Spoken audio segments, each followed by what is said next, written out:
আমাদের বিদায় দিন ঋষিবর। আয়ুষ্মতী হও মা। আমার সব কথা তুমি মনে রেখো। যমুনা নদীর মধ্যে গিয়ে পুজো করো মা যমুনাকে। বটবৃক্ষ শ্যাম গাছের কাছে আশীর্বাদ নিও। তারপর এক ক্রোশ গিয়ে নীলকানন দেখতে পারবে। ওই নীলকানন খুব নমনীয়। ওই পথেই তোমাদের চিত্রকূট পর্বতে যেতে হবে। সেখানে বাল্মীকি মুনির আশ্রম। না না না, তোমরা যা ভাবছ ইনি সেই বাল্মীকি মুনি নন। ইনি ধর্মজ্ঞ, মহর্ষি, পণ্ডিত। আপনাকে আর আসতে হবে না ঋষিবর। এবারে আমরা যেতে পারবো।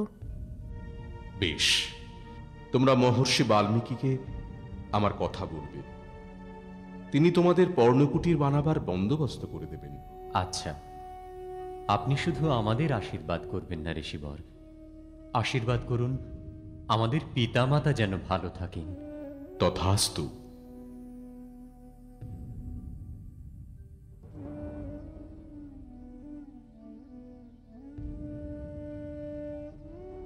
রানীমা,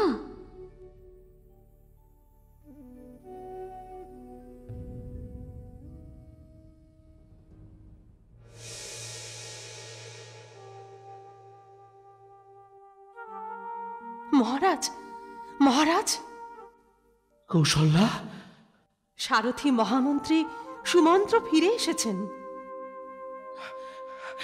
সুমন্ত্র ফিরে এসেছে। সুমন্ত্রদেব ফিরে এসেছে? তবে আর বলছি কি, তুই নিজের চোখে দেখেছিস? নিজের চোখে?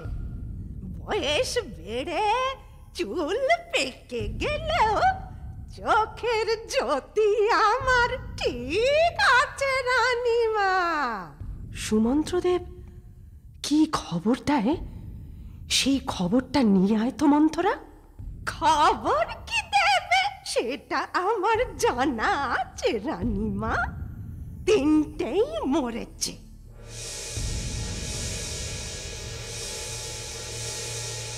বনের হিংস্র পশুরা ওদের খেয়ে নিয়েছে, কেউ আর বেঁচে নেই।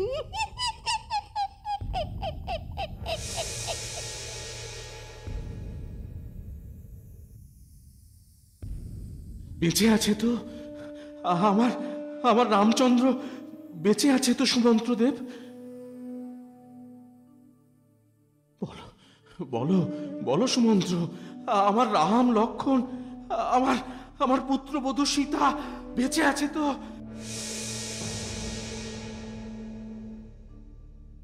বলো বলো, চুপ করে রইলে কেন?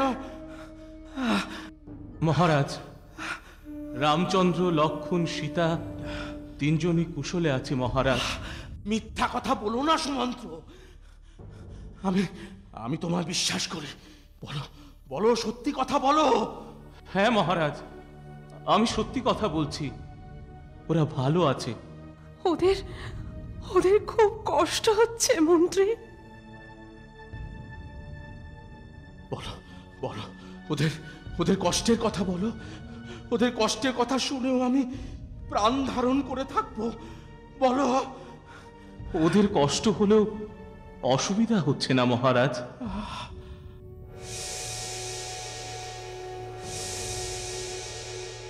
বনের পশু পাখি ওদের ভালোবেসে ফেলেছে। ঋষিমুনিরা রামচন্দ্রকে সাহায্য করছে।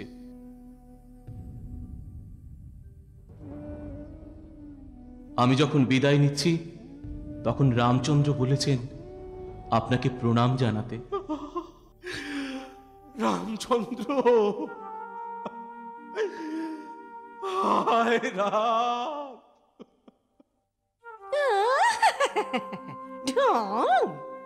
রামচন্দ্র অন্তঃপুরের সমস্ত রমণীদের মঙ্গল কামনা করেছেন, আর জননী কৌশল্যাকে বলেছেন, মাগো, আমি ধর্মপথে অটল আছি, তুমি পিতাকে ভুল বুঝো না। তুমি পিতার সেবা করো মা। রাম! মা সুমিত্রাকে বলো লক্ষণের কোনো বিপদ হবে না, আমি আছি তার পাশে। আর মা, মনের মধ্যে কোনো রাগ বা অভিমান রেখো না। মা কৈকেয়ীকে রাজমাতা আর ভরতকে তুমি অযোধ্যার রাজা হিসেবে মেনে নিও, আর ভরতকে আমার আশীর্বাদ দিও মা।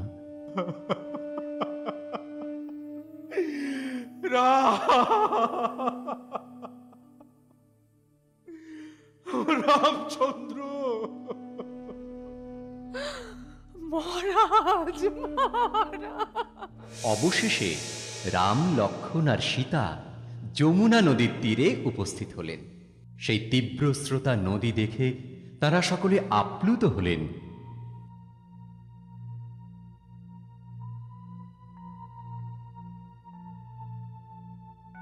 অপূর্ব! কি সুন্দর এই যমুনা নদী!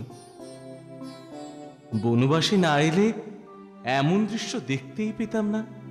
কিন্তু প্রভু, এই নদী আমরা পার হব কি করে? এখানে তো কোনো মাঝি, খেয়াঘাট কিছুই দেখছি না। আমরা ভেলা তৈরি করে পার হব দেবী।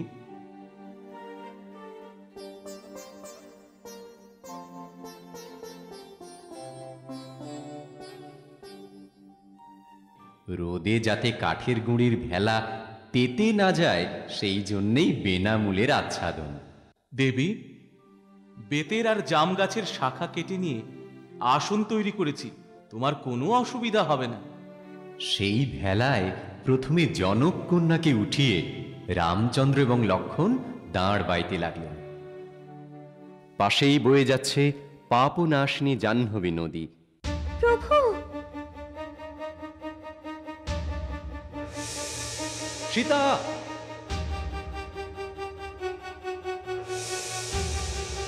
ভয় পেও না দেবী, আমরা আছি, তুমি শক্ত হাতে ধরে থাকো।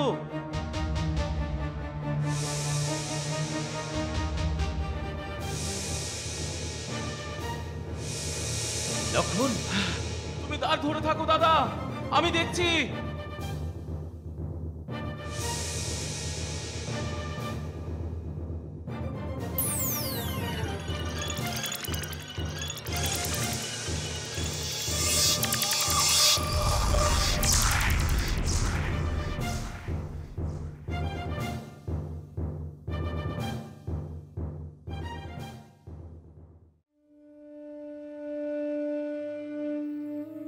মন্ত্রী সুমন্ত্র আর আমার লক্ষণ, লক্ষণ কিছু বলেনি? বলেছে, কিন্তু সেসব কথা বলা কি উচিত হবে? শুনব, আমি আমি আমি সব কথা শুনবো। লক্ষণ বলেছে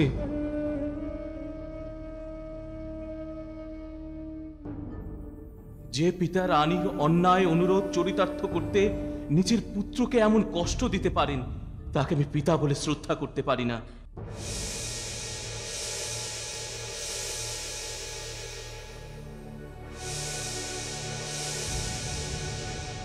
লক্ষণ!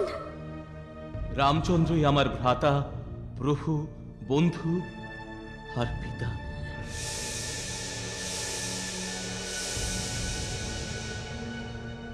লক্ষণ, তুই একই কথা বলেছিস? আর আর আমার পুত্রবধূ সীতা?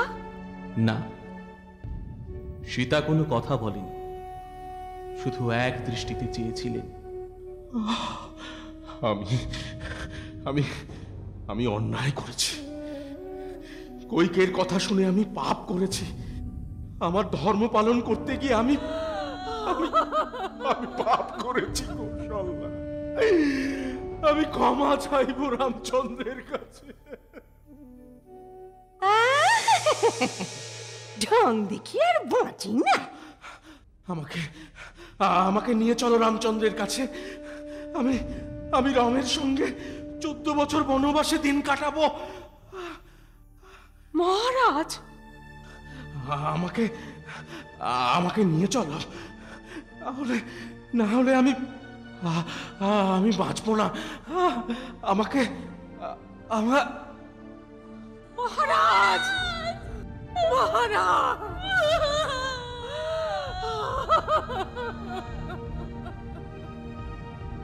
যাই, খবরটা দিয়ে আসি রানীমাকে। মনে হচ্ছে পুত্র শোকে শিগগির যাবেন, পুজো দিতে বলি গিয়ে। খেলা যখন মাঝ যমুনায়, তখন ভরদ্বাজ মুনির কথা মতো লক্ষণের সংগ্রহ করা বুনো ফুল দিয়ে সীতা যমুনা নদীকে পুজো করলেন।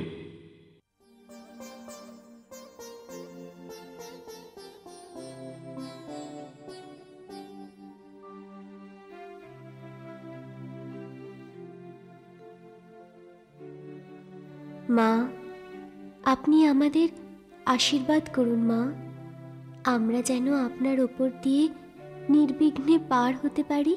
আশীর্বাদ করুন আমরা যেন 14 বছর পর অযোধ্যায় ফিরে যেতে পারি।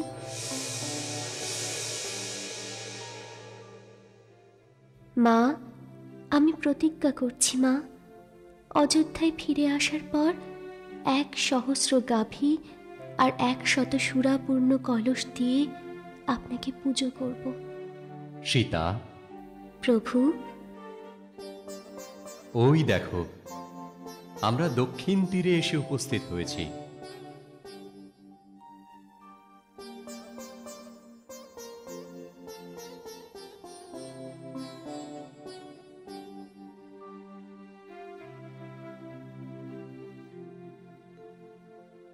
কোথায়? ওই ওই দেখো। জয় মা যমুনা।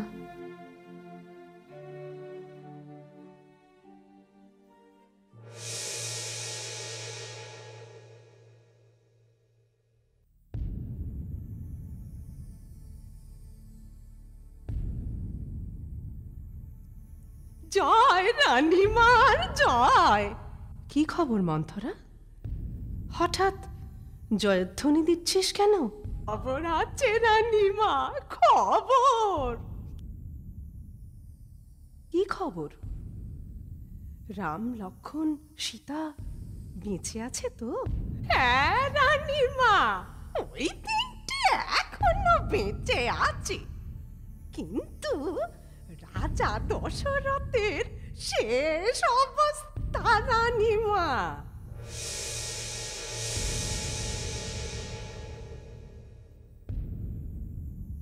কি বললি? রামচন্দ্রের শোকে তিনি ঢলে ঢলে পড়ছেন। মনে হচ্ছে সময় হয়ে এসেছে। মন্থরা,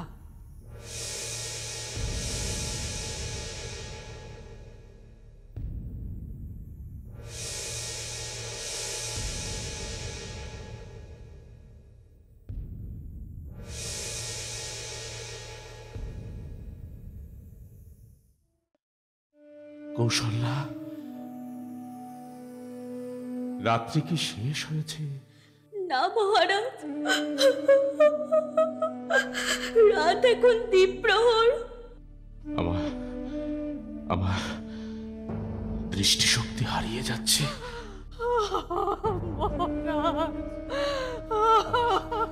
আমি আমি চোখে অস্পষ্ট দেখছি সুমিত্রা। আমি আমি আমি দেখতে পাচ্ছি না কৌশল্যা।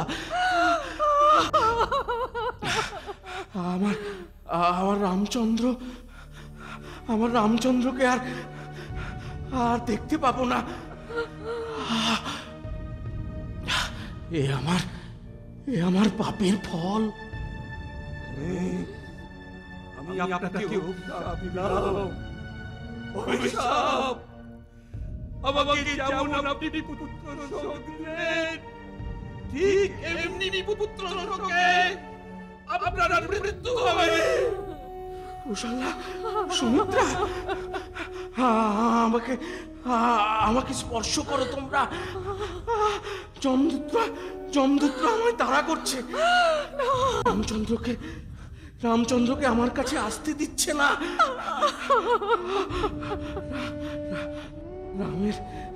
রামের দেখা না পেয়ে আমার শরীর অবশ হয়ে যাচ্ছে। হায় রাম,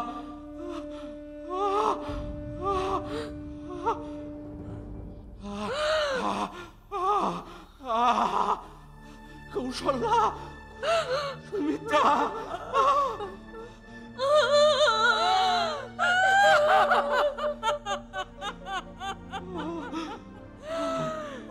হায় রাম,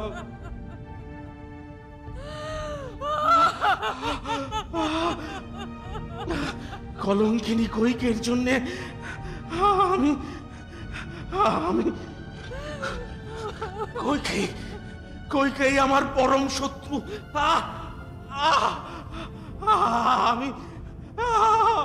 আমি রামকে দেখতে পেলাম না। আমি অভিশাপ দিচ্ছি,